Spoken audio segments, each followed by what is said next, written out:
السلام عليكم ورحمة الله تعالى وبركاته.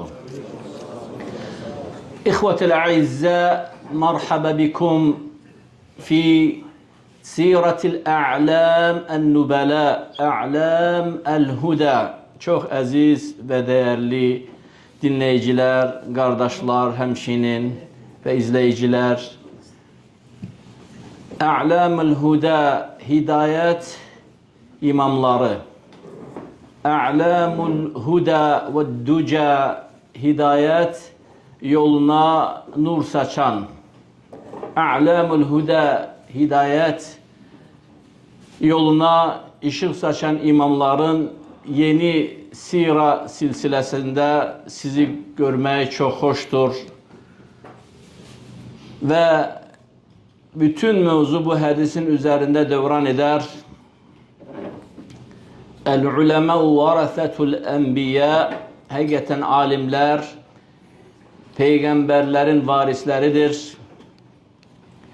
Ve hakikaten peygamberler özünden sonra ne dirhem ne de dinar terk etmezler. Onların terike yani mirası ilimdir.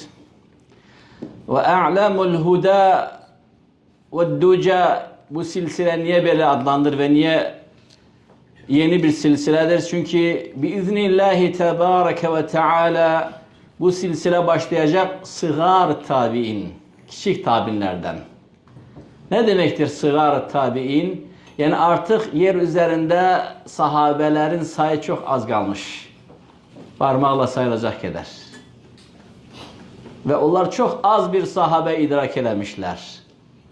Esasen onların müəllimləri kibar tabi'in, büyük tabinlerdir. Özleri sıgar tabi'in olsa da, küçük tabinlerden de olsa da, elimdese onlar deryadır. Büyük bir sahili ucu görsenmeyen bir denizdir. Hemçin a'lamul huda, burada esla tabin olmayanlar da var. Etba'et tabi'in. Tabiinleri yalnız gözüyle görmeyi fırsatı elde edenler. Ama subhanallah, herden onlar arasında eleleriyle tanış olacaksınız ki onlar sahabeleri bile görmemişler. Ama sahabelerin İslam'a getirdiği bütün faziletleri toplu ve getirmişler. İlla sahabelerle onları farklandıran bir cihet var. Onlar hiçbir zaman sahabe olabilmeyecekler. Li şerefi sohbe. Çünkü onlar Nebiyullah sallallahu aleyhi ve sellem'i görmemişler. Onu görmediklerine göre sahabelere hiçbir zaman tay olabilmeyecekler. Li makami şerefis sohbeh. Ama onların emelleri belli. Eyni mislini getirmişler. Bakma ki hatta bunlar ikinci ve ahırıncı, üçüncü nesildir. Hayrun nasi qarni. İnsanlar arasında en hayırlı olanlar benim esrim, sonra gelenler ve sonra gelenler. Ve biz muntalikan min hâde, buradan itibaren inşallah yola çıkacak sizin ile, Allah'ın izniyle bu silsilenin içerisinde etbe tabi'in, üçüncü nesil hemçinin İmam Ebi Hanife ve Malik ve Şafi ve Ahmet ve İmam Bukhari ve Müslim ve İslam'ın büyük, telefonunuzu zahmet olmazsa söndürün. Telefon kimdeyse burada açıkta olmaz belirlemek.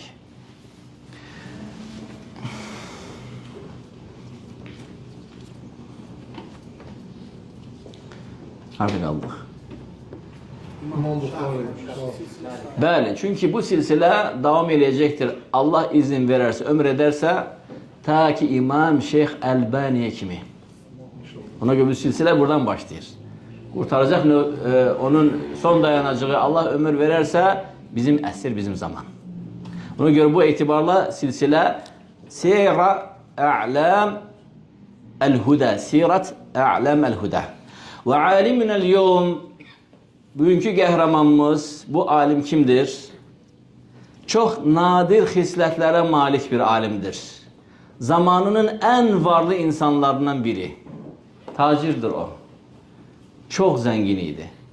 Çok varlıydı. Ve zamanının en büyük imamlarından da biri. Ve bu nadirdir. Yani Allah bir insana ikisini de topluyor. Dünyanı da, dini de. Ve bu çok nadirdir.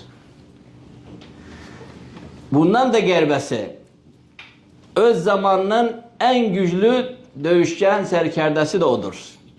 Yəni sahabələrin bütün fəzilətlərini toplamış demək olar ki, illa onlara çatmayacaq. Döyüşdə bizim qəhrəmanımız Xalid ibn Validdir. Talhadır. Təsəvvür eləyin. Elmdə zirvədədir. Səxavətdə, cömərtlikdə, zənginlikdə Əbu Bakır, Osman və Abdurrahman ibn Avf'dur. Hətta ona deyərdilər ki, sən sahabələrin bütün etdiklərini etdin. Deyərdi, uskutu, susun, danışmayın. Heç ayaqları olmayan, muqadən, əlil olan ilə ayaqları olub gəzəni siz tay mı tutursunuz? Baxın, onlar sahabələrə qarşı elə təvəzzükar idilər. Amma əfsuslar olsun ki, bizim zamanda Mədinədə oxuyanda bir tələbədən belə bir söz eşitdik. Şükür ki, o tələbə Azərbaycanlı deyildi. Həuləi ricalu və nəhnu rical. Onlar da kişilərdir, biz də kişilərdik. Onlar da kişilərdir, biz də kişilərik. Alimlərdən birinin qulağına bu söz çatanda çox qəzəbləndi. Dedi, Subhanallah. Axırıncı zamanda gəlib, 2-3 dənə broşurka əzbərləyib. İslam üçün heç nə eləməyib, özünü sahabələri tay tutur. Miskin. Halbuki bizim qəhrəmanınla tanış oladığında diyəcəksiniz ki, yəni belə insan yer üzərində gəzibmi, torpağın üzərində? O insanın cəlaləti, hörməti, məqamı o qədər yüksəkdir ki, xəlifələr ona qiftə edirdilər. Yəni xəlifə öz saltaniyyəti onun yanında işinə görürdü. Deyirdi ki, kaş ki mən onun yerinə olardım, onun taxtında. O mənim taxtımda olardı. Xəlifələr, yəni əmirlər də yox, xəlifələr, bütün xilafətin başında olanlar. Elə bir cəlalət və hörmət sahibi idi.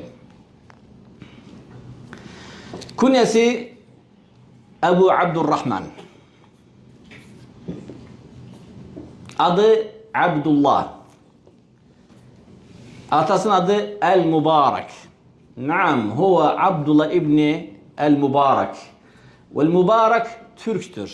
Bizim qəhrəman Türk balasıdır. El-Mervezi, Mervədandır. İndiki İranın ərazisi. El-Mervə, El-Xurasan. Nə ata tərəfdən, nə ana tərəfdən ərəb deyil.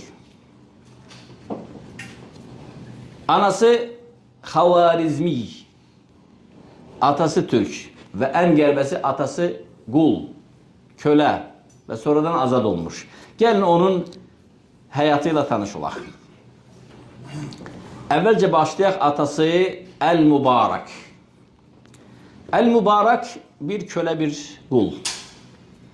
Xavarizmi nəslindən olan çox zadəgən, çox varlı bir kişinin bostanlarında bağbançı işləyirdi. Təbii ki, bu bağbançı həm əkmək, həm becərmək, həm yığmaq, toplamaq, sulamaq, bütün bu işlərə baxırdı. Və bu kişinin çox böyük sahələri vardı. Orada daha nələr yox idi. Və bu, xatladım ki, ərəb torpağı deyil, Xorasandır. Yəni orada meynələr, meyvələr, kilarlar, hər şey. Tamam. Bir dəfə sahibi Xavarizmi, bu varlı zəngin insan, öz köləsi Mübarək ilə nar bağlarının birində görüşürlər. İş gəlir, ora çıxardır. Və həmin Xavarizmi, bu zadəgən insan, Mübarəkə deyir ki, mənə bir gözəl nar gətir. O da gedir, ona nar gətirir.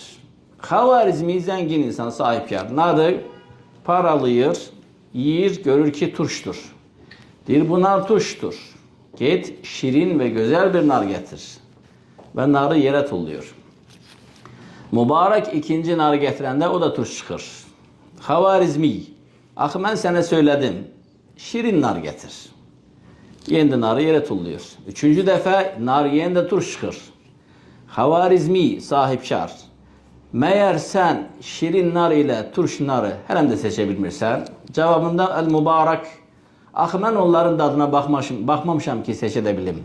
Deyir, necə sən illər boyu mənim bostanlarımda işləyirsən, bir dəfə də olsun onların dadına baxmamısan, deyir, sən ha vaxt mənə icazə verdin ki, mən də bunu edim. Bir dəfə dedin ki, bu meyvələrin dadına bax. Əslində, qardaşlar, şəri hökm olaraq onun dadına baxmaq icazəsiz belə icazəlidir. Bu insanda fiqh elmi yoxdur. O bir kölə, Ama bu insanda güçlü takva var. İman var. Güçlü vara var. El-murakabetallah var. Allah'ın onu görmesi var. Fıkhi ilmi olmadığına göre özündeki olan qənaət nedir? İcazə vermeyip ki dadına bakım. Verseydi bakardım, seçerdim, bilerdim. Ve bu Xavarizmin qəlbinə bir güzel hal salır. Subhanallah, bu insan indiye kimi hiçbir meyvenin dadına bakmayıp ne var ki bir dəfə də olsun mən buna bu sözü açmam, söhbət açmamışam. Ve başlayır mübarəki izlemeye. Köle kulu. Köle de Türktür. Gör ki bu insan saimun bin nehar, gündüzleri oruç. Kaimun bil leyl, geceleri teheccüd.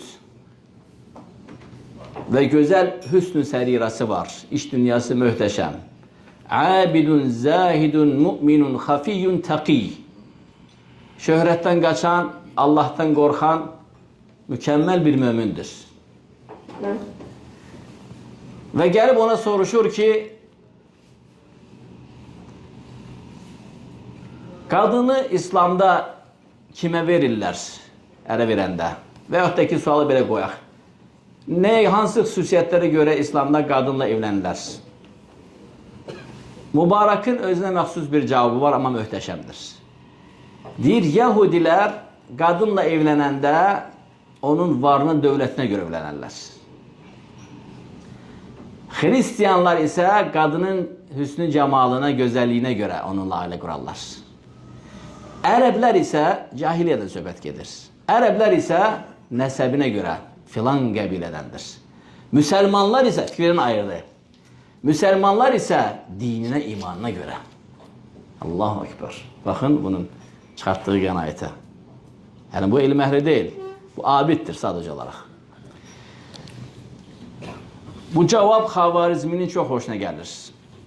Və başlayır təqib etməyə mübarəkə. Çok kısa müddette mübarakın güzel serirası bunun qəlbini fəth edir. Qərara gəlir ki bu bizim təbir edəcək multimilyoner Xavarizmi öz yeganə tək ovladı qız balasını buna versin. Nətərdir sizin üçün? وَمَنْ يَتَّقِ اللّٰهَ يَجْعَلْ لَهُ مَخْرَجًا وَيَرْزُقْهُ مِنْ حَيْثُ لَا يَحْتَسِبْ. Kim Allah'tan korkarsa Allah ona bir kapı açar ve düşünmediği yerden ona ruzi verer. Bakın, Xavarizminin yegane tek varisi. Bir balası var, o da kızı. Ve evvelce tabii ki quldarlıqdan azad edir. Olur hür. Kızı da razı olur. Mübarek de özü de yaraşıklı olur. Ve bunları evlendirir. Çok kısa bir müddet geçir. Çok geçmir ki El-Xavarizmizadegen dünyasını değişir. Bütün mülk, miras kalır mübareke öz həyat yoldaşıyla beraber. Bunların bir övladı olur. Ve çok qəribədir ki o da ata-ananın yegane övladı olur. Adını qoyurlar Abdullah. Abdullah İbni Mübarek. Ve bir müddet geçir ki biz Mübarek'i de itirdik. Kalır Abdullah anasıyla tek. O zamanlarda insanlar tez helak olardı. Çünkü futuhat zamanıydı. Cihada katılırdılar, futuhatlara katılırdılar. Kişiler tez helak olurdu, Allahsız. Kalır Abdullah anasıyla beraber. Ama Abdullah sanki biraz nezaretsiz kalır. Çünkü oğlan uşağıdır. Şeyh aylağıdır. Yani bütün günü onlar bizim zamandaki kimi mamanın yanında olmalı bile diyek. Biz necə? Açıq bir hayattır. Bunun sahələri var, torpaqlar, evlər var ve pis qonşuların, pis uşaqları Abdullah'ı yoldan çıxardır. Abdullah Allah'ın yolundan çok uzak bir yol tutur.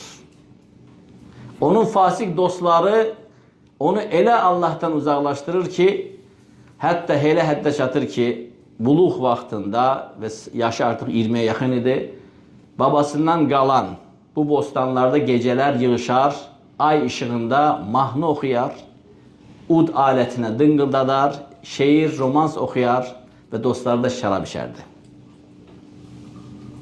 Anası da salih. Anası da onun hidayeti için həris ve dua edir. Burada bir ifade var. Ey uşağı azmış, sapmış salih valideyn. Ne badə evladına pis dua eləməyəsən. Ne kadar azsa belə, ne kadar pis yol tutsa. Sən yalnız yaxşı dua elə.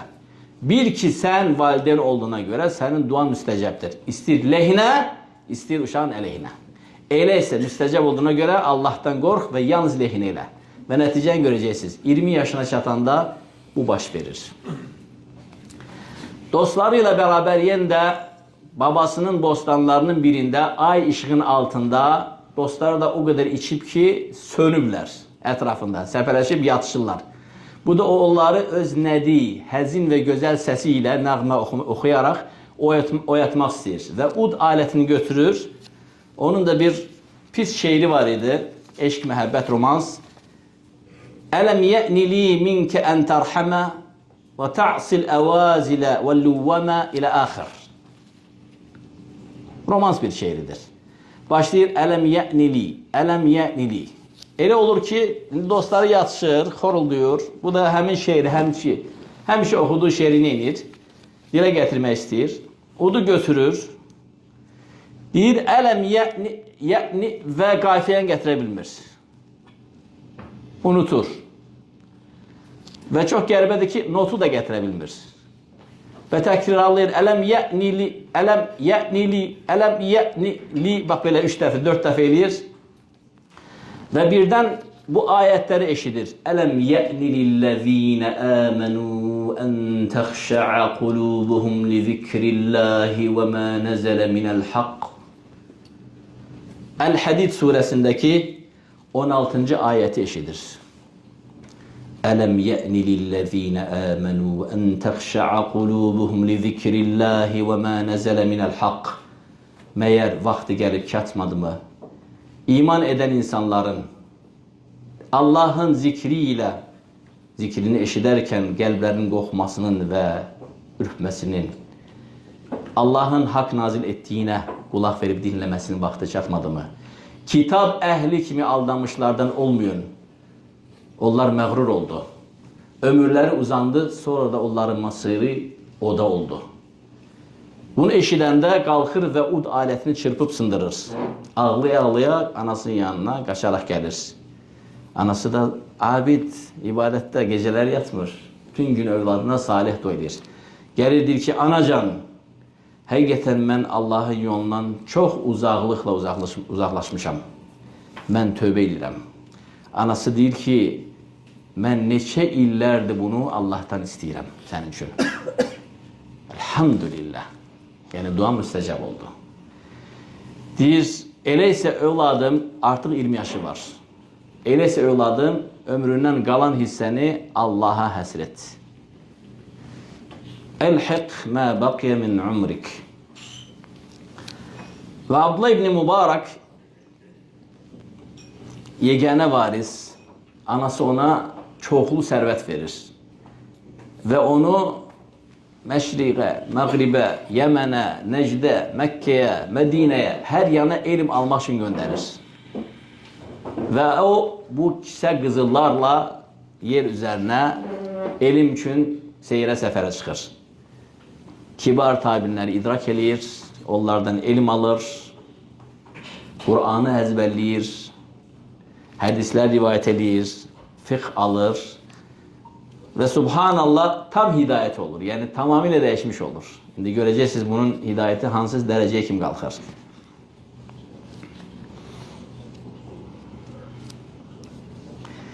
Onun hüsn-ü sərirəsinə bir neçə misal.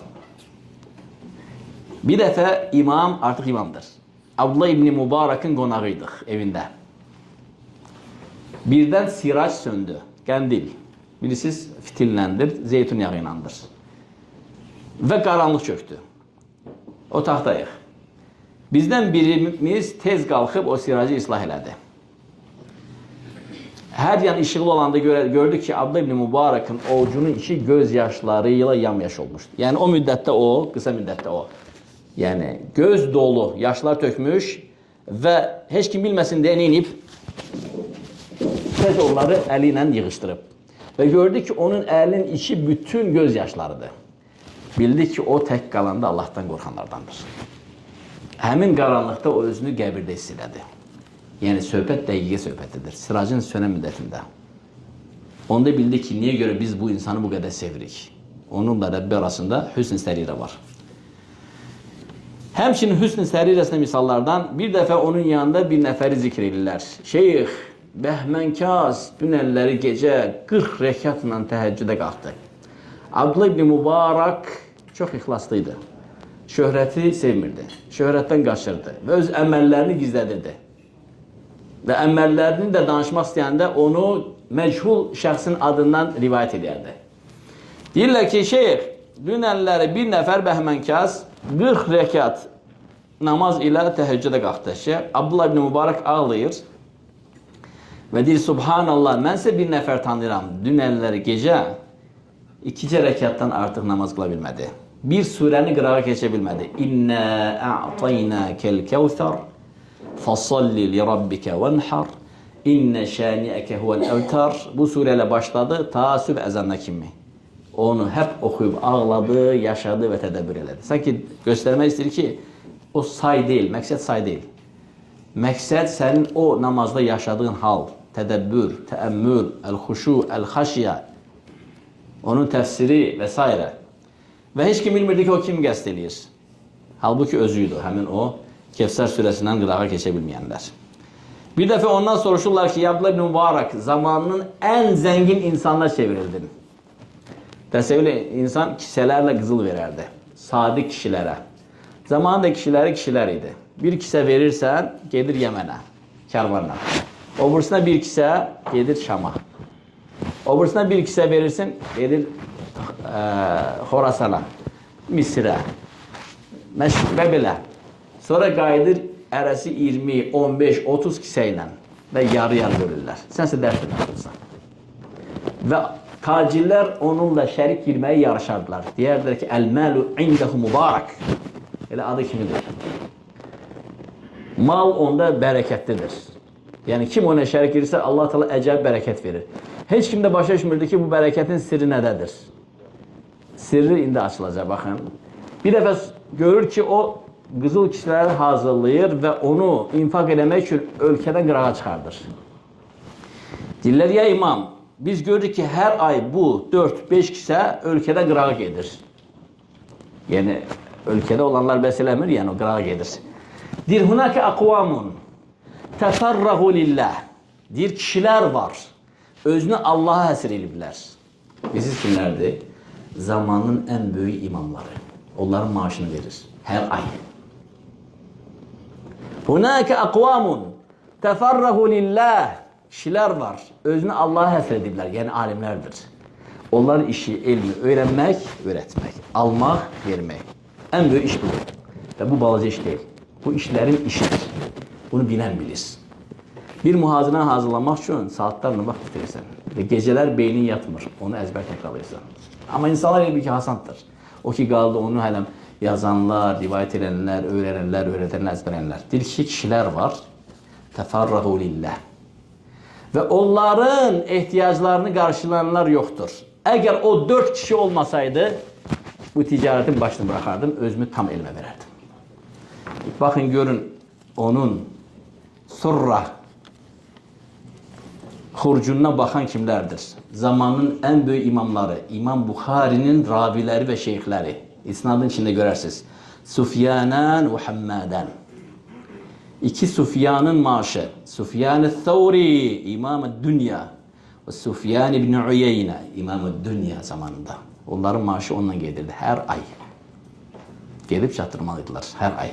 Və Hammadan, iki Hammad. Hammad ibn Zeyd və Hammad ibn Sələmə. Üstəlik 5-ci adam da var. İsmail ibn İbrahim ibn Uleyyə. Hətta 5-ci adam da var. Və 5-ci adam ortada böyük bir fasilə verdi və sonra qayıtdı, onun hekayəsinə də qayıdaq. Buyurur ki, bu 4 nəfər olmasaydı, yəni ticarətin başını bıraxardım. Niyə belə eləyirdi? Çünki bunlar yəni varanı qorumalıydılar. Kimsə onları başqa yerə yönətməsin. Çünki bunlar hədis raviləri fiqatun səbt. Yaxşı, 5-ci xərclədiyi kəs ki, arada ayrıldı ondan, təzdən sonra qayıtdı. Kimdir o? O da zamanının hədis alimlərindən, fuqaha və imamlarından İsmail ibn İbrahim ibn Uleyyə. Bir dəfə 5-ci kisəni hazırlayanda dedilər, ya imam, İsmail üçündür? Dedi, bəli. Artıq onun sənin kisənə ehtiyacı yoxdur. Xurucundan. Deyir, niyə görə? Xəlifə onu özünə götürdü. Deyir, nə? Artıq o xilafətin baş qazısıdır. Bəldənin yox ha. Bütün xilafətin. Qadil Quva. Qazıların reisi, sədri. Bütün xilafətin. Bu xəbəri eşidəndə hocası neynir? Sevinirmi? Sanki ildırım vurur ona. Sanki oddan bir qaynar su dökülür başına. Qəzəblənir. Başını neynir? Sağa sola. Yəni, xəlifə onu götürməməliydi. Və onun yanına səfər edir.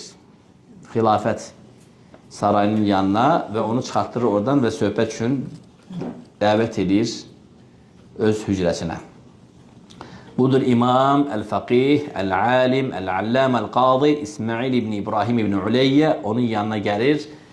Esselamu aleykum və rahmetullahi və barakatuhu ya imam və marhaba fələ həşşə və lə bəşşə ləhu.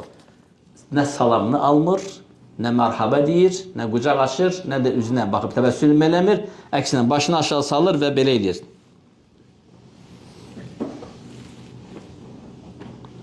Buna görə İsmail, Qadi, Əl-Quda deyir, ya imam, nəsə baş verib, nəsə səhvim var, nəsə düzgün eləməmişəm, nədir mənim cinayətim?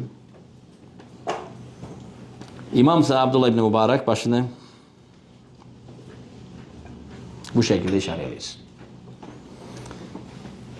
Deyir ki, ya imam Abdullah'a, Xəlifə Harun Rəşid, o da salih olur, baxma.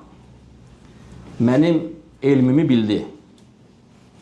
Elmi məqamımı bildi və xilafətin üzərinə baş qazı təyin Qadil Quda, bütün xilafətin üzərinə. Və məndən tələb elədi ki, yalnız Allahın hökmü ilə hökm verəcəm. Kitab və sünnə, qırağa çıxmayacağım. Burada pis nə var ki? Bu zaman Abdullah ibn Mübarək qəzəblənir və deyir ki, istəyirsən sənin soğan kimi, qabıqlarını soyan kimi bir izah edeyim. Nə var burada? Neyse, bunlar birbirlərini anlamırlar, elə çıxır.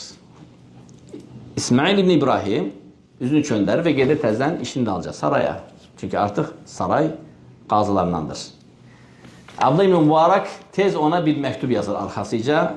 Abdullah ibn Mübarək imam yazdığı məktub da şeirləndir. Və bu məktubu ona göndərir. Məktub gəlir çatır.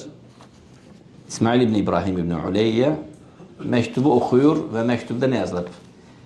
Ya ca'iləl ilmi lehu baziyyə yastadu bihi əmvaləl məsəkini İhtəltə lid-dünya və lizzatihə bihîletin tuzhibu bid-dini Əynə rivayətükə fîmə maza an İbn Aun və İbn Sirin Əynə rivayətükə fîmə maza fi tərki əbvəb-əs-səlatini in qultə ukrihdə fəzə batilun zəllə himarul ilmi fit-tini. Mənasını dinləmək istəyirsiniz. Bunu təsəvvürən, yəni oturan yerdə Abdullah ibn Mübarək öz fikirlərini tez yazır. Baxın, mənası təqribən belədir ki, ey elmi özü üçün şahin kimi kullanan. Şahin bilirsiniz də, gelir şikarın üzərine yapışır, heyvanların üzərine. Balca quş, qartal, ərəblər getirir bura. O üçün istifadə olunur. Deyir, ey elmi özü üçün şahin kimi kullanan, yoxsulların mallarını yığmaqdan başqa bir şey üçün yox.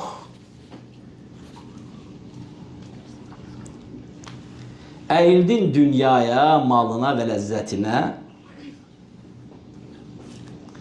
bu amacla getdi sənin cəlalətin və dinin.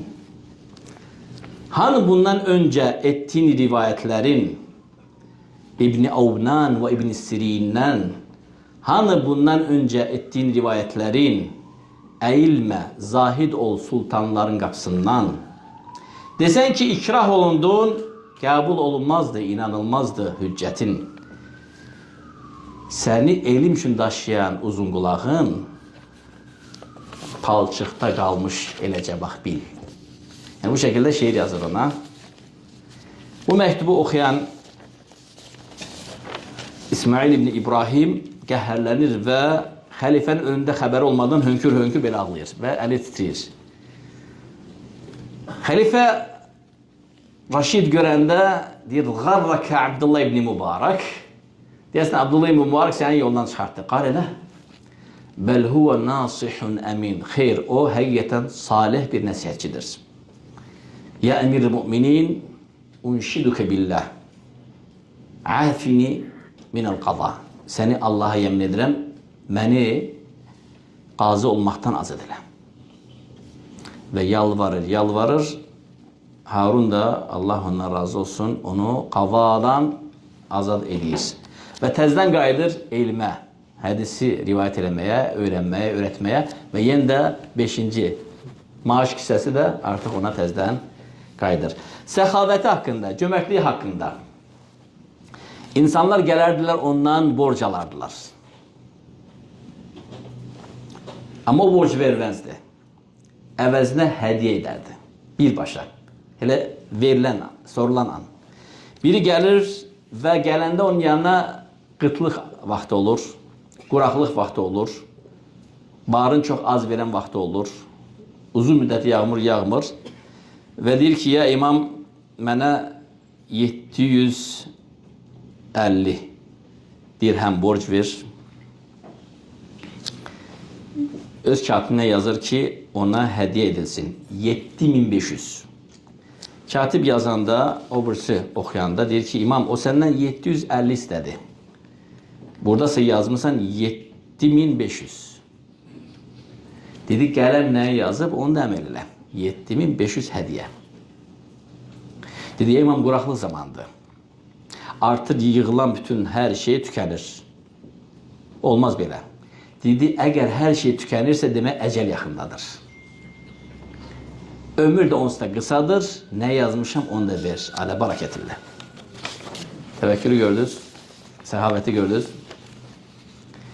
Xorasana gələrdi, orada da hədis rivayət eləyərdi. Və orada Kərvansarada özünə hücrə götürərdi. Kərvansara bilirsiniz, qədim otellər.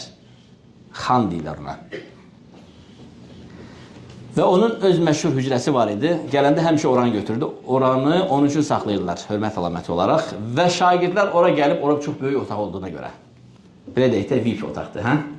Kərvansaranın VIP otağı, ən böyük otağı. Orada şagird də çox tuturdu. Xorasan şagirdlər gəlib orada elm alardılar. Ondan hədis rivayət edərdilər. Və gəlir Xorasanda həmin o daima qaldığı Kərvansaradakı həmin o xana, hücrəyə və gör ki, sevdiyi şagirdlərindən, həris olan şagirdlərindən biri yoxdur. Soruşur ki, haradadır? O deyirlər ki, ya imam zindandadır. Niyə? Deyir, ticarətə başladı, hər şey əyala gedirdi. Sonra müflis elan olundu. 10.000 dirhəmdən zindana salındı. Dedi, burada durun, birazdan dərsə qayıdacam. Burada durun, şagirdlər deyir, burada durun, dərsə qayıdacam. Gedir, borc sahibini tapır. Deyir, bu kişinin sənə borcu var, bəli. Nə qədər? 10.000 dirhəm. Deyir, mən sənin borcunu bağlayıram. Onu da zindandan çıxardırıq bir şərtlə. Heç nə deməyəcəksən, heç kimə. O da bilməyəcək ki, bunu kim elədi. Oldu? Deyir, oldu. Gedir, 10.000 dirhəmi həmən verir borc sahibinə. Və onu zindandan azad eləyir, özü də artıq gəlir və səfərə hazırlaşır. Və şəhərdən çıxmağa az qalmışdır ki, həmin zindandan çıxan qaça-qaça gəlir. Özü də bilmir ki, Abdullah ibn Mübarək zindanda olub. Sadəcə ona bir dənə xəbər çatır ki, Abdullah ibn Mübarək Xorasandadır. Öz həmişəki Kərvansarayında olub. Bir dənə o xəbər çatır. Və soruşur, sonra aparır və onu yalnız şəhərin qapısında, çıxışında, qalanın qapısında görür. Ya imam, ya imam. İmam da ondan soruşur. Bəhman kəs, dərsdə görmədim səni. Niyə yox uydun? Deyir, ya imam, başıma iş gəlmişdi. Salamat. Deyir, 10.000 dirhəmlə zindana düşmüşdüm. Salih kimsə bir qul gəlib bağladı. Deyir, elhamdülillah aleyhissəlamə. Elhamdülillah ki, yaxşı qutardı. Təsəvvürlə, özü də bilmir ki, kim bunu eləyib? Yəni, minnətsiz, əziyyətsiz, şöhrətsiz, fikir verir. Allah-u Akbar. Bir ildən bir həcc eləyərdi. Həcc etməyən ildə də cihad eləyərdi. Yəni, futuhatlara girərdi. Bizim ölkələri fəth eləməyə gələrdi. Təsəvvürləyin. Bir il cihad, bir il həcc. Bir il cihad, bir il həcc.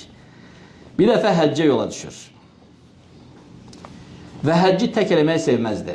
Həcci elə bilməyən, kasıb, yoxsul olan insanları da özünə toplayıb onları həcc elətdirərdi.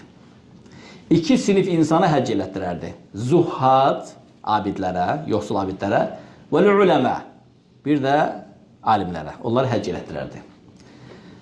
Zuhadlara gələndə onlar özünü ibadətə vermiş, gözü tox olan və insanlardan heç nə istəməyən çox yoxsul insanlar idi.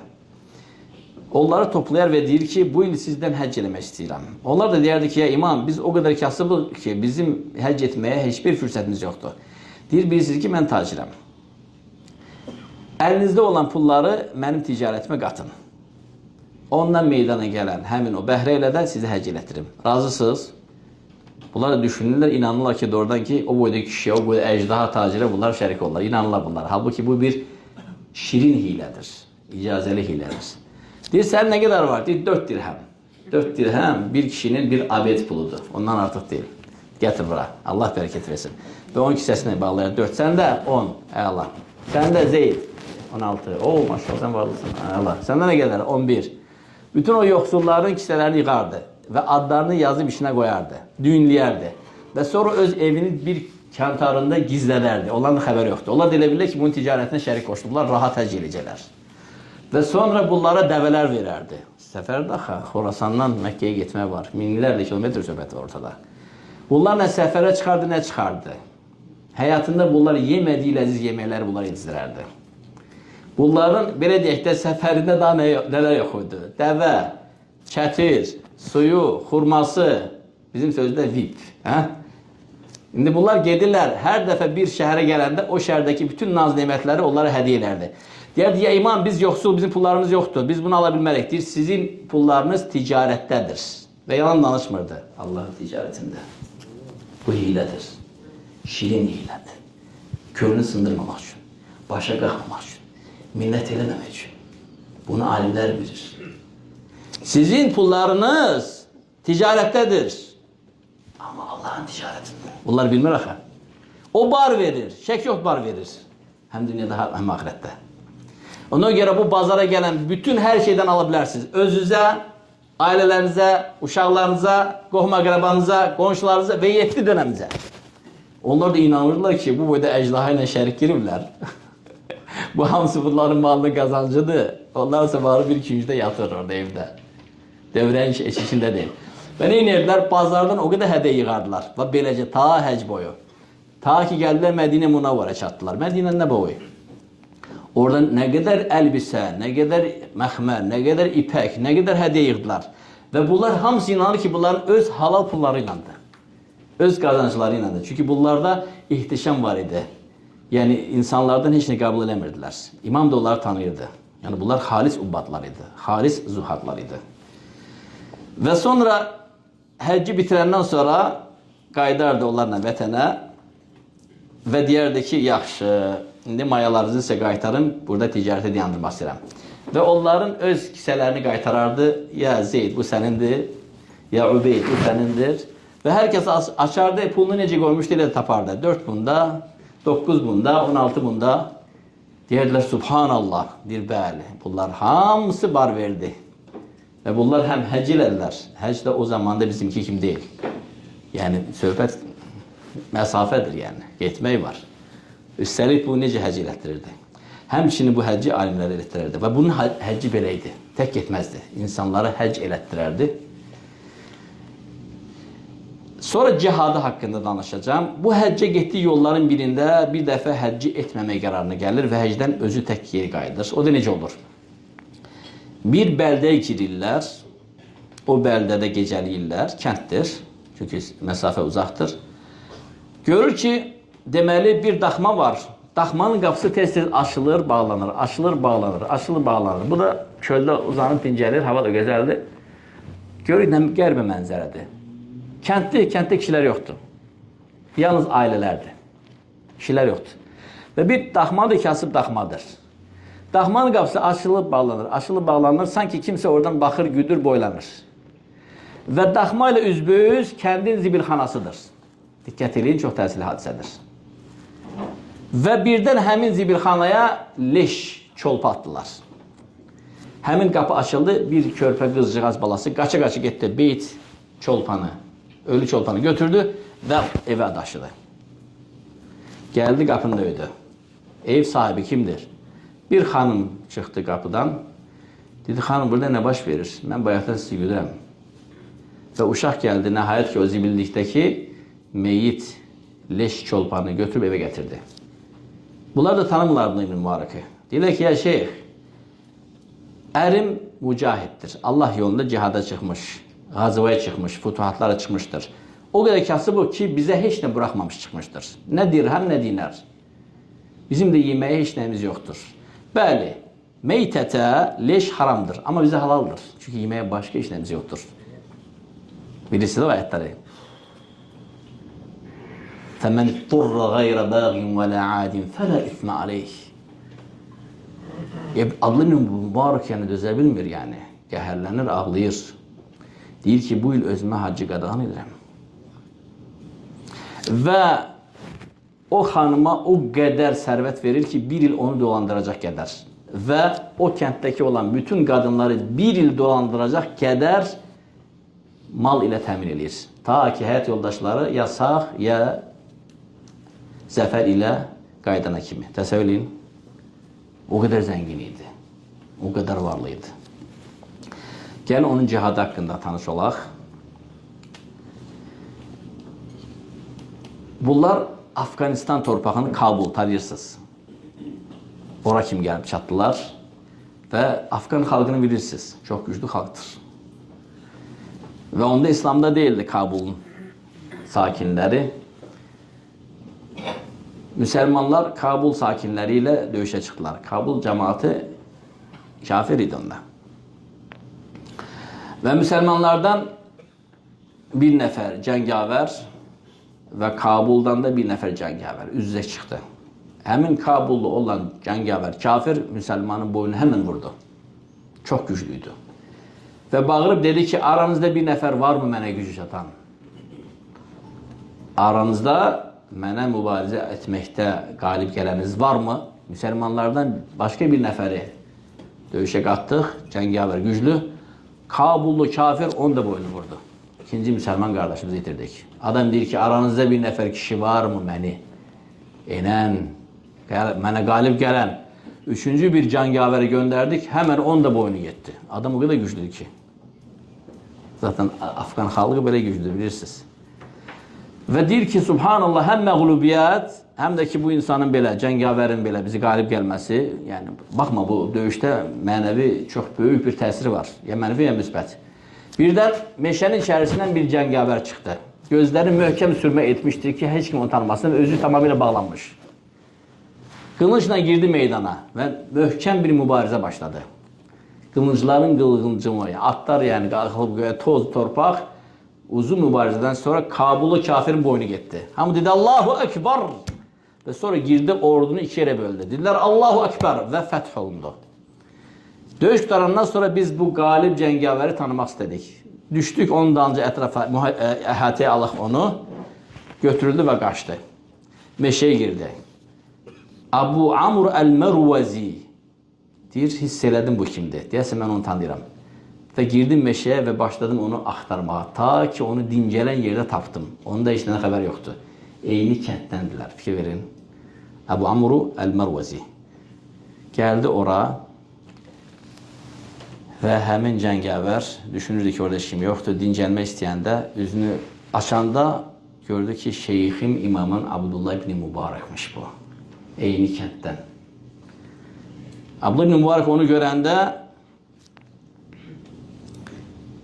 dedi səni and verirəm.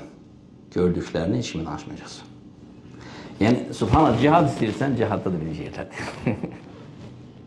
Ona görə buna deyərlər ki sən sahabələrin çatdığı bütün məqamlara çatmışsan. Elədiyi bütün fəzilətləri eləmişsən. Səxavətdə Əbu Bakır, Öthman, Abdurrahman ibn Avf. Səxavətdə, zənginlikdə. Cihadda Halid ibn Valid və Talha və Zübeyir və Ali ibn Abi Talibsən. Elmdə Əbu Hureyresən, İbn Umarsan, Abdullah ibn Masudsan, Muad ibn Cəbəlsən. Deyərdi, uskutu, susun. Biz acizləri, miskinləri onlara tay tutmayın. Heç ayaqsız olanlar ilə ayaq üzərində yürüyenler birbirine tay olar mı? Bak bu sözü burada demişti. Allahu Ekber. Diğerler onun hakkında öyle bir məqamlara çatmıştı ki, şimdi gelecek, göreceksiniz. Biz düşünürdük ki onunla sahabe arasında bir dənə fərq qalıb. Şərəf-ı ru'ya, Resulullah'ı görebilmemeyi sadece olarak, başka işine. Sallallahu aleyhi ve sellem, başka işine. Şərəf-ı sohbə. Bir dənə buna çatabilmirdi. O da ki bizim elimizde olan şey değil, bilirsiniz. Yaxşı, göre ibadeti necədir? Deyir, dövüşlərin birindəydik. Kim rivayet edir? Bu da Mərvazidir, Əbu Ubadə. Bu da onun mürid və şagirdlərindəndir. Deyir, dövüşlərin birindəydik. Dövüşdən çıxdıq, dövüş qutardı. Yəni, elə yorulmuşduq ki, bir dənə arzumuz vardı. Tez bir dənə yatıb dincələk. Taqət tükənmiş tamamilə. Və hamı uzandı, dincəldi. Mən isə şeyximdən əl çəkmərəm. O da mənə deyir ki, məni tək burax, məni tək burax, məni tək burax. Mən də onu güdürəm. Biləm ki, bunun hər bir əməli nədir? Hər bir əməli taatdır. Süfyan-ı Thawri onun haqqında birisi nə deyib? Deyir, 3 gün Abdullah ibn Mübarək kimi olmaq istədim, 3 gündən artıq gücüm çatmadı. Hani bunu kim deyir? Zamanın ən böyük zahid abidlərindən, alimlərindən olan Süfyan-ı Thawri. Deyir, Abdullah ibn Mübarəkin yaşadığı İslamı yaşamaq istədim, 3 gündən artıq gücüm çatmadı. Allahu Ekber. Yəni, hardan hara qalxmışdı? Əvvəli 20 yaşına qabaq hardaydı? Allahu Ekber. İndi hardadır? Fikir verin. Demək ki, Allah istəsə bunu edə bilər, hədiyyəni verə bilər, qulu dəyişə bilir yəni. Ona görə həmin valideynlərə burada bir ibrət var. Nə bada fasik övladına bəddua eləməyəsən. Madem ki valideynsən, duan müstəcəbdir, yalnız xeyr dua elə. Və nəticəni görəcəksən. Və ümidini kəsmə. Və bu sənin üçün ibrətdir, əziz valideyn. Qətiyyən ümidini kəsmə. Əl-Xulasa, Əbu Ubadə Əl-Mərvazi deyir ki, başa düşdüm ki, o istir mən ondan uzaq düşüm və özümü yuxuluğa vurdum. Güya ki, yatmışam, xorulduyram. O da başını qoydu, gözlədi ki, hamı yatsın. Əmin olanda ki, hamı yatır və mən də ona əl çəkib xoruldadım, qalxdı və meşəyə girdi. Mən də onu gülməyə başladım. Və onun yoluna gedən, haradakı o ibadət edir tərəfdə bir yer götürdüm. Bir kolluğun arasında, düz yolunun ortasında, elə ki, kolluğun arasında onu pusuram. Deyirəm, subhanallah, bizim heç birimizdə taqət qalmayıb. Ən güclü döyüşən varsa elə oydu. Bütün gecəni süpə kimi təhəccüd qılmaq nə deməkdir Quranla? Deyir, mənim bir şeyə taqətim çata bilərdi. Onun bu gözəl namazını seyr eləmək, başqa heç nəyə. Və buna da gücüm çatmadı və yuxu məni aldı. Və bir də Allahu Akbar deyib qəzəb ilə onun səsinə uyandım. Bir il məni danışdırmadı. Əbu Ubadə nə deyir? Bir il məni danışdırmadı. Nəyə görə? Onun gizli iç dünyasını güddüyümə görə. Onun hüsn-ü sərirəsinin içinə girdiyimə görə. Bir ildən sonra bir tər onun yanına girdim, ağladım, üzr istədim, bağışladı. Dedi, amma bir daha belə eləmə və gördüklərini heç kimə danışma. İmam Malik'i tanırsınız da, gələcək inşallah. İmam Darül Hicra, məzhəb alimi, faqih, el-muhaddis, İmam-ı Dünya, 4 fuqahadan biri. Onun haqqında bir sənə deyərdi o gələndə. Câ'u şeyhu Xurasan. Xurasanın imamı gəldi. Görün insan hansı məqamı çatır. İmam Malik onu belə qarşılayardı. Həmməd ibn Zeyd. Nə biləsən kimdir Həmməd ibn Zeyd? Saçı, başı ağappaq. Zamanın ən böyük ulema mühaddislərindən. Thiqatun, səbtun, dabtun, mühaddis. Onun çox maraqlı bir hekayəsi var. Həmməd ibn Zeyd kimdir? Onun kisəsiyle, maaşıyla dolanandır. Ama hayatında onu görmemişti. Abdullah ibn Mübarək cavan. Həmməd ibn Zeyd kocaman alim, imam. Bir dəfə Həmməd ibn Zeydin məclisinə, onun bəldəsinə bir cavan oğlan daxil olur. Qalə, min əynə fətə? Bu gənc hardan gəlib?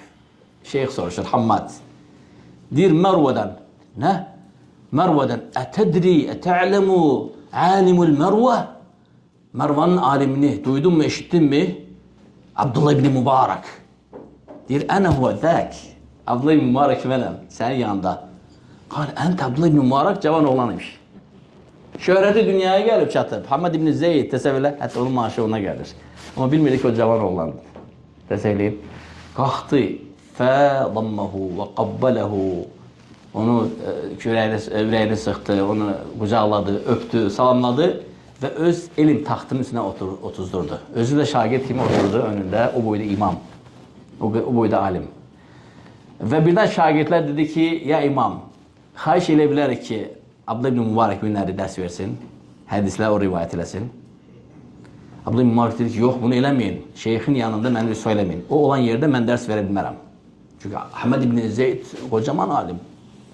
Bu cavan. Hamad ibn Zeyd deyir ki, ya imam, Abdullah ibn Mübarək deyir. Bütün şagirdlərim, mən də bunu səndən rəcə edirik. Bugünkü dərsi sən verəcəksən. Qardaşlar, baxın ədəbə. Abdullah ibn Mübarək indi hədis rivayət edəcək. Deyir ki, Haddətən Hamad ibn Zeyd, an Amru, ikinci hədis. Haddətənə Hamad ibn Zeyd, an Yezid, ikinci hədis. Haddətən Hamad ibn Zeyd, an Urva, üçüncü hədis. Və orada ondan çox hədis rivayət elədi. Hamısı ravi Hamad ibn Zeyd. Təəddübən Hamad ibn Zeydin cəlalətinə, imamətinə hörmət əlaməti olaraq.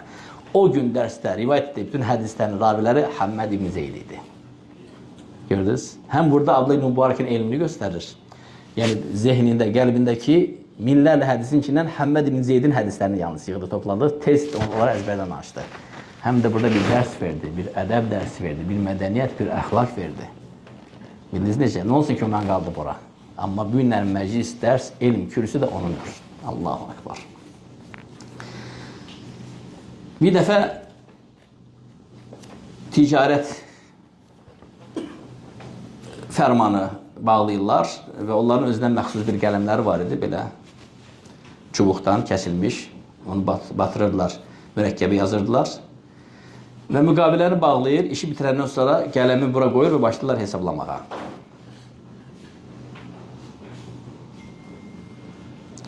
Və oradan çıxır, qayıdır öz kəndinə, Mərvaya. Evə çatanda birinci olaraq onlar əmamən açılır. Əmamən açanda görür ki, qələmi əmamən içində qalır. Deyir, Allahu Akbar. Məzə səyəqul hədə təcir an imamil Mərvə. Bu tacir Mərvə alimi haqqında nə gümanda olacaq?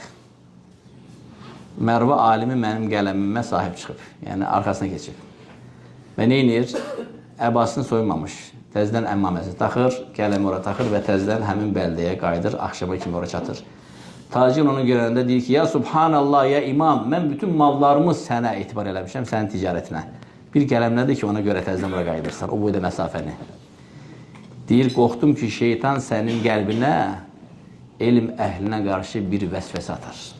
Çünki bu elm əhlidir, elmin adı ağırdır. Allahu Akbar. Fudayl ibn İyad, onun dostuydu. Nə biləsən kimdir Fudayl ibn İyad? Abidun zahid. Və bir dəfə Fudayl ona deyir ki, ya imam, bu nədir? Bütün dünya sənin ovucunda, xurcununda, cibində, ayaqlarının altında, ətəyində. Bütün dünya sənin önündə. Bu nədir belə? Yəni sanki belə zahidlik olar. Qayıtdı Fudaylə dostuna, ikisi də zahiddir. Biri milyonçu zahiddir, milyarder zahiddir. Biri də ki, yoxsul zahiddir.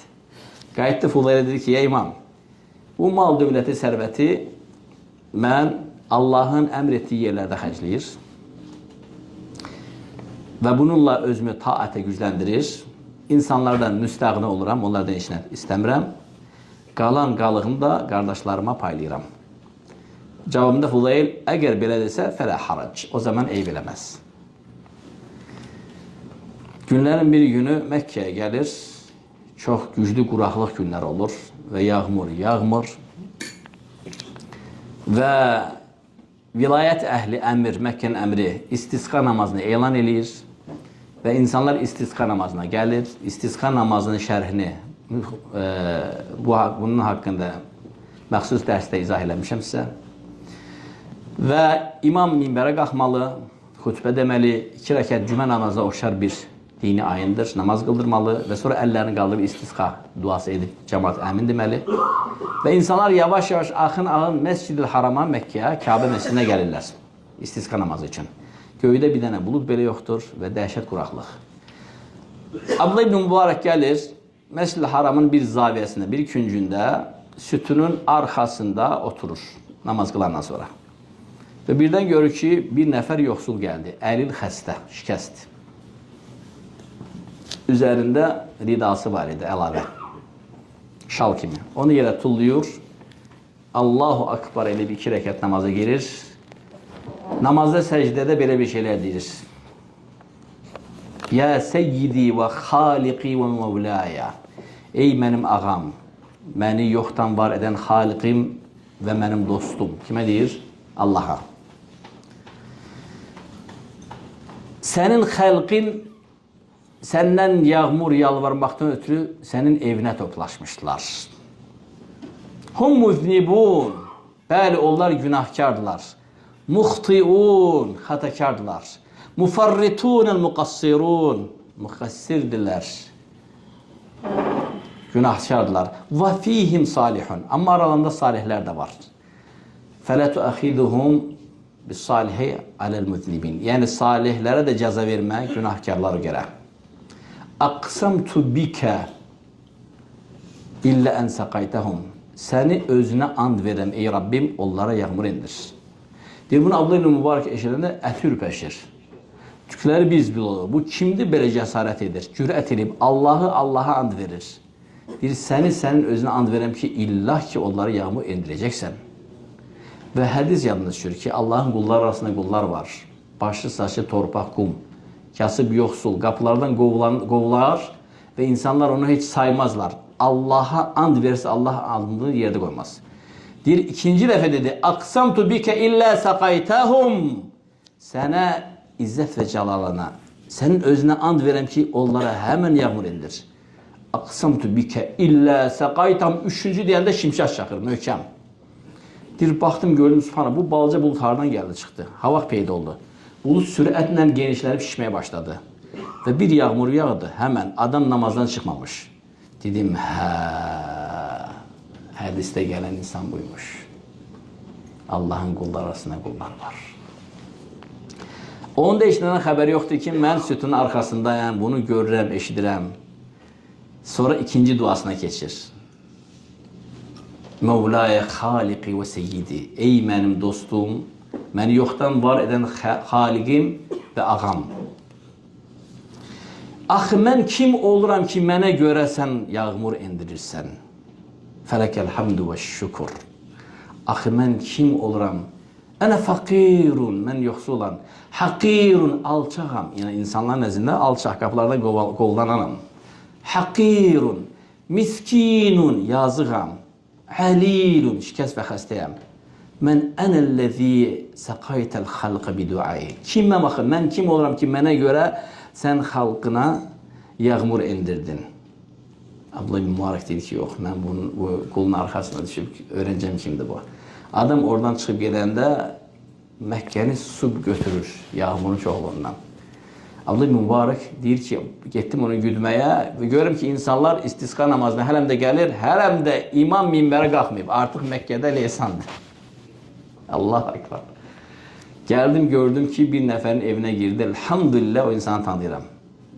O da məni tanıyır. Bildim ki, onun mövlalarındandır, qullarındandır. Sabahsı gün gəldim, dedim ki, gəlmişəm səndən qul almağa. Həmən 10 dənə pəhlivanı çıxartdı. Biri-birindən dişləri parıldayan zəncin, hə? Dedim, yox, mən bunu istəmirəm. Dünənlə qapıdan Bəhman və filan xislətlərdə olan bir qul geldi. Deyir, hə, o mənim qulumdur. Onu istəyirəm. Cavabımda qulların sahibi, ya imam, onu mən sata bilmərəm. Dedi, niyə? Çünki o qədər xəstədir, o qədər şikəstdir. Bəlkə bu yaxınlarda öləcəkdir. Onun iş qabiliyyəti belə artıq yoxdur. Mən onu rəhmətimdən yanında saxlayıram və işlətmirəm. Elə belə. Yox, mama buğiyyəti illə huva. Mən yalnız onu almağa gəlmişəm. Ya imam, onu mən sənə verə bilmərəm. Ondan xadim çıxmaz. Qalə ənəsə əxdimuhu. Mən onun xadim olmaq üçün gəlmişəm onu almağa. Deyir, nə deməkdir bu? O heç işləməyəcəkdir. Sənə söz verəm. Qul çıxır, pul ödənilir və qulu alır və yolda gedəndə kim yana gedirlər? Fudayl ibn İyadın yanına gedirlər. Bundan qabaq Fudayl ibn İyada xəbər vermişdi ki, ya Fudayl demişdi ona ki, niyə bu qədər həzin, kövrək, kəm qüssə içindəsən ya Abdullah ibn Mübarək? Deyir, necə həzin olmayayım? başka birisi bizi ötmüş, ona yakınlaşmış, bizden savayı başka birisini o ilah Subhanahu ve Teala dost götürmüş. Nece üzülmüyüm. Deyir, məl xabar, nədir sənin xəbərin? Deyir, sabah biləcəksən. İndi həmin insanı alıb, qulu alıb, indi gedir Fudayl İbn İyadın yanına. Qul şübhələndi yolda. Dedi, ya seyyidi, ey mənim ağam, axı mən qul kimi yaramıram. Sən məni niyə görə almışsan? Qal, ənə xadimuk. Mən almışam ki, mən sənə xadim olum. Deyir, yəqin sən nəsə görmüsən məndən. Deyir, bəli. Mə rəaytuhu bərihə. O dünənləri yağmur yağma söhbətində sən tək deyildin, mən hər şey gördüm. Bunu qul eşidəndə təsirlənir və ağlamağa başlayır. Və nə deyir? Ey ağam, sənin mənə hər hansı bir ehtiyacın varmı? Deyir, vəlimə, niyə görə soruşursan? Lənnəni zəhibinu ilə Rabbi. Çünki mən artıq Rabbimin yanına getmək qərarını verdim. Taləmə araft seyarifun nəs. Madəm ki bu sir açıldı, insanlar da biləcək. Mənim ölməyim mənim üçün daha əziz. Rabbimin yanına getməyim daha əzizdir, nəinki insanların bunu bilməsi. Burada da böyük faydalar var, onun üçün məxsus bir dərs çıxıb. İnşallah dinləyirsiniz. Qalə lə mətti'nə bik. Getmə. Qoy səndən yaralanaq. Qalə lə xeyr. Və deyir ki, icazə versin 2 rəkat namaz qılım. 2 rəkat namaz qılır. Salam verir. Namazdan çıxanda deyir ki, Rabbi qbidni sə'a. Ey Rabbim, həmən canımı al. Rabbi qbidni sə'a. Və 3-cü dəfə deyəndə Rabbi qbidni sə'a və keçinir. Allahu Ekber. Narahat olmayın qardaşlar. Tutarırıq, dərsin sonundayıq.